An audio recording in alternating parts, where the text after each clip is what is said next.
आज का चर्चा का विषय रहेगा हमारा राहु का प्रथम घर में होने का क्या परिणाम होता है और इसके क्या छोटे से उपाय करके हम इसको सही कर सकते हैं। मैं आपको बहुत ही सरल तरीके से बताऊंगी, संक्षेप में, मतलब ब्रीफ में।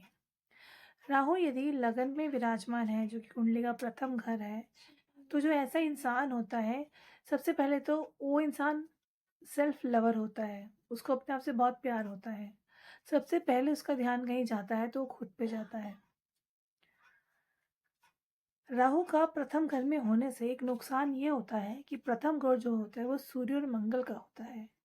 तो कुंडली में सूर्य जहाँ भी बैठे हैं, उन्हें ऐसे माना जाता है वह अंधे हो जाते हैं, अर्थात उनका अच्छा परिणाम नहीं मिलता।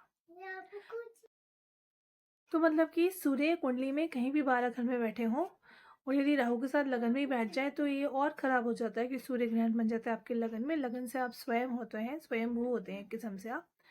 तो आपका जाहिर सी बात है, आपके जो ये ग्रहण है बहुत खराब परिणाम देता है। जैसे कि मैंने बताया, सूर्य किसी भी घर में बैठे यदि लगन में राहु है तो अच्छा परिणाम उसका नहीं होता है, वहाँ कष्ट पहुंचाता ही पहुंचाता है उस घर से संबंधित। प्लस लगन में राहु के बैठने से पंचम दृष्टि पड़ती है राहु की पंचम घर पे। तो पंचम घर पर दृष्टि पड़ने से शिक्षा भी बाधित होती है, लेकिन अच्छी बात यह है कि ऐसे व्यक्ति शिक्षा बाधित होने के बाद भी काफी हद तक किसी न किसी पद पे पहुंच जाता है, या फिर कुछ ऐसा अच्छा बिजनेसमैन बन जाता है अपनी बुद्धि से, बुद्धि के दम पे, चतुराई के दम पे, कि सफल हो ही जाते हैं किसी तरह से। हालांकि राहु जिनके लगन में होते हैं ऐसे व्यक्ति बहुत पैसे वाले भी देखे गए हैं, अकस्मात धन आते हैं इनके पास, लेकिन ये व्यक्ति सेल्फ ऑब्सेस्ड होते हैं। जैसे कि मैंने पहले बताया, सेल्फ लवर होते हैं।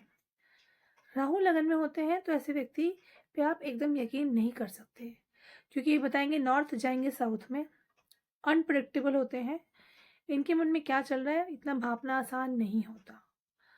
प्लस ऐसे व्यक्ति जो हैं जिनके लगन में राहु होते हैं, वह दिखाएंगे कि वे पूजा पाठ करते हैं, परंपरा को मानते हैं, परंतु कई बार एक्चुअली में अंदर से नहीं मानते हैं, मतलब दिखावा भी करते हैं। दिखाएंगे तो सही, लेकिन एक्चुअली में होगा नहीं वैसे। इसलिए इन्हें काफी चतुर चालाक भी बोला गया है। प्लस राहु के लगन में होने से इनकी दृष्टि सप्तम भाव पर जाती है, तो काफी हद तक आपकी जो मैरिड लाइफ है वो भी इम्पैक्टेड रहती है। मतलब आपका जो स्पाउस है, मेल है तो फीमेल, फीमेल है तो मेल, काफी हद तक उनको आपसे सेटिस्फेक्शन नहीं होती है। किस तरह से तसल्ली नहीं होती उनको, या फिर आपके व्यवहार से, चाहे आप कुछ भी कर ले। कुछ आपका तरीका भी इस तरह से होता है कि आप कोई ना कोई ऐसी सिचुएशन क्रिएट कर ही देते हैं कि उनको आपसे डिससेटिस्फेक्शन हो जाती है किसी न किसी बात पर। तो आपको ज़रा इस बात पे ध्यान देना है, क्योंकि राहु जब लगन में आते हैं तो दिस इज़ फॉर श्योर कि आप जो है एक बहुत ही अच्छी मटेरियलिस्टिक लाइफ जीने की कोशिश करते हैं, और आपका ध्यान उस तरफ कुछ ज़्यादा ही होता है। फैमिली में भी आप वो चीज़ अपने लेके आना चाहते हैं अपने दम पर, लेकिन इस बात को भूलिएगा मत, इस चक्कर में आप उनकी भावनाओं को ठेस ना पहुंचाए, जो कि आप पहुंचा देते हैं। और जैसे कि मैंने कहा, अपने भी ध्यान ज़्यादा रहता है आपका, मूड कब स्विंग होते हैं पता ही नहीं चलता है।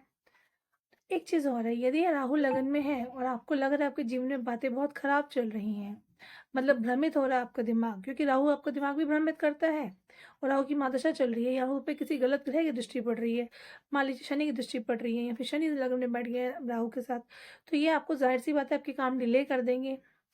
आपका डिले के साथ साथ आपके अंदर एक अजीब सी मेंटल टेंशन बनी रहेगी, डिससेटिस्फेक्शन खुद के अंदर बनी रहेगी।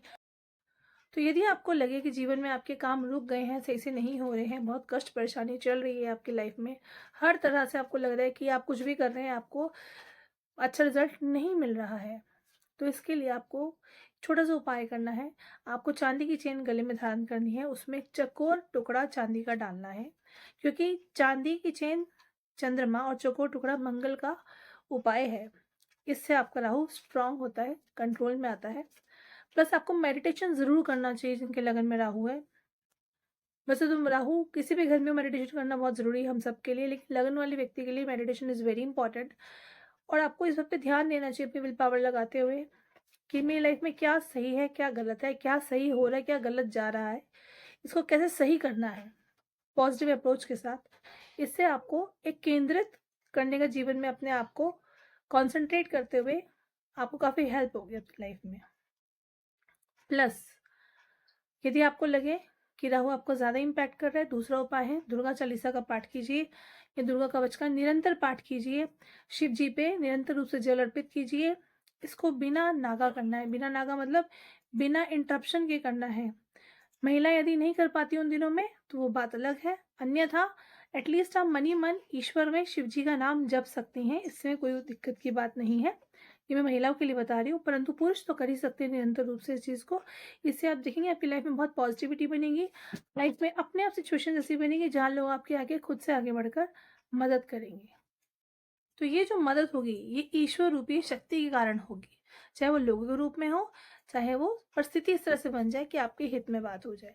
लेकिन एक बात और है, लगन में इसके राहु होता है, ऐसे व्यक्ति जो है शो ऑफ के साथ साथ थोड़ा घमंडी भी हो जाता है। तो आपको जीवन में यदि अच्छे आप मुकाम पे पहुंचते हैं तो ध्यान रखना है कि आप डाउन टू अर्थ हमेशा रहते हैं। पक्षियों को दाना अवश्य डालिए, निरंतर डालिए, ये भी बहुत इंपॉर्टेंट है आपके लिए जिनके लगन में राहु है। और अगर आपकी राहु की महादशा चलती है, अंतर्दशा चलती है, तो कोई भी डिसीजन आप लेते हैं तो सोच समझ के अपने बड़े बूढ़ों की सहायता से मतलब उनकी राय मशवरा लेकर कीजिएगा, क्योंकि राहु आपको भ्रमित करता है और आपके राहु भ्रमित करने से डिसीजन लाइफ में अक्सर गलत भी हो जाते हैं, जिससे कि बाद में आपको पछतावा होता है। तो इस बात का ध्यान रखिए, शब्दों का प्रयोग सोच समझ के करिए, किसी का मान सम्मान को ठेस ना पहुंचाएं। और जितना हो सके परंपरा को यदि आप मानते हैं तो एक्चुअली मानिए, दिखावा मत कीजिए, दिखावे से बचिएगा। इससे जितना बचेंगे उतना आपके लिए अच्छा होगा ये राहु लगन के अंदर। और सूर्य को ठीक करने के लिए सूर्य को जाहिर सी बात है आपको निरंतर रूप से जल अर्पण करना चाहिए, साथ ही साथ सूर्य उदय से पहले आपको उठ जाना चाहिए और सूर्यास्त के बाद लंबे समय तक आपको नहीं जगना चाहिए, खासकर रात्रि में। और एक चीज़ और है, राहु जिनके लगन में होते हैं नशे की लत भी उनको लग जाती है, तो जितना इससे बचे रहेंगे उतना आपके लिए अच्छा होगा। तो ये मैंने आपको बताया कि राहु लगन में किस प्रकार से होते हैं संक्षेप में, और इनके छोटे से क्या उपाय आप कर सकते हैं जिससे कि आपके राहु कंट्रोल में आ जाए और आपको अच्छा फल दे। और यदि आपके राहु वैसे ही आपको अच्छा फल दे रहे हैं तो बहुत ही बढ़िया है, तब भी आप ये कर सकते हैं।